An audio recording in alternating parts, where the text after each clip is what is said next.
Hello, and welcome back to the Geek on My Sleeve channel. I'm here to do a spoiler-free book review of Rexus side quest. It is the third book in the Completionist Chronicle by Dakota Krout, narrated by Luke Daniels.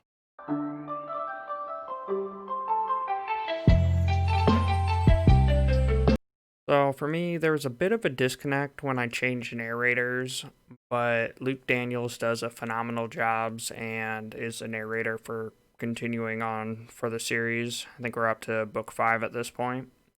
And this is Jackson's journey to finding a new class. If you need a hint, look at the cover.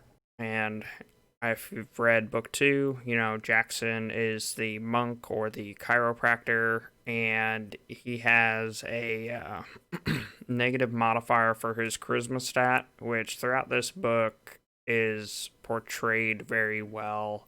Like right off the bat, the end of book 2 and the beginning of the third book, you have the same scene, and it's very, I guess, well done and kind of unique the way you see it from, Joe's perspective, and then you go through and you see it from Jackson's perspective, as well as the end of 3 and the beginning of 4 is slight overlap in the same. There's a lot of funny moments due to Jackson's charisma, and as well as due to his lower charisma, he's able to interact with the Wolfman race, aka the people. If you've read Dakota Krout's other series, that'll make sense. The dungeon mechanics in this game are phenomenal. I wish there were more games like that. It would be something I'd love to see incorporated into it. Jackson just has a couple just great life lessons or quotes, and I'll be putting them in the video here. Do you think we took too long of a break there? If we somehow did take too long of a rest, would it help us in any way to ruminate on it? Jackson tossed a response at her, and she went silent for a few minutes as she thought about it. The silence stretched long enough that Jackson was actually starting to feel comfortable around her. Then she started to speak. I guess not. Maybe that is my real issue in life. I always think on the things that I did instead of the things I want to or should do. Jess paused and licked her lips. I guess wisdom comes with age, huh? That's not wisdom. That's common sense. Or at least it was. The past is the past. The present is gone, and the future is all we have. Jackson grinned about his revised sayings. You think your past is what has been holding you back?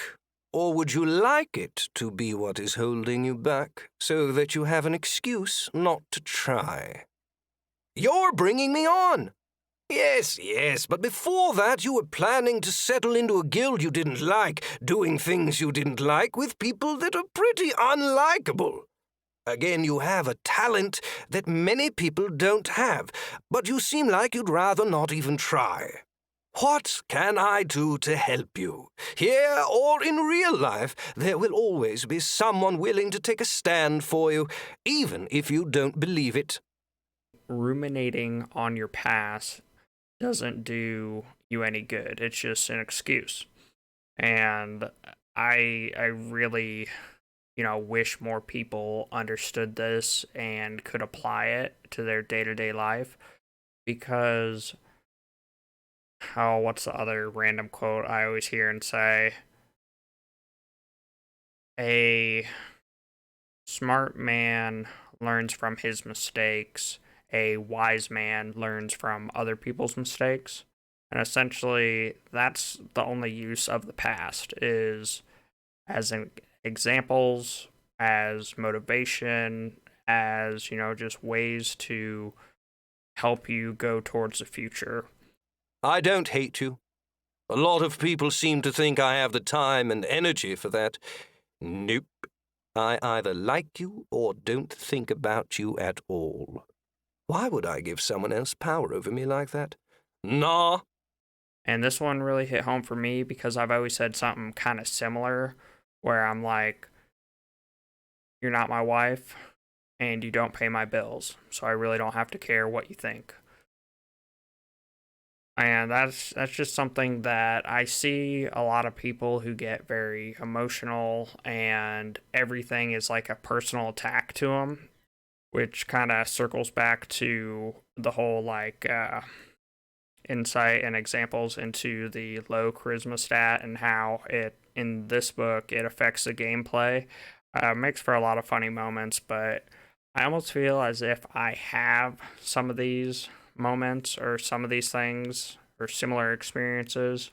I guess the best way to describe it is the difference between talking to a really good friend or someone who's known you for a while and they kind of understand where you're coming from and your lingo and your jargon and all that versus talking to a stranger or someone who you've recently met.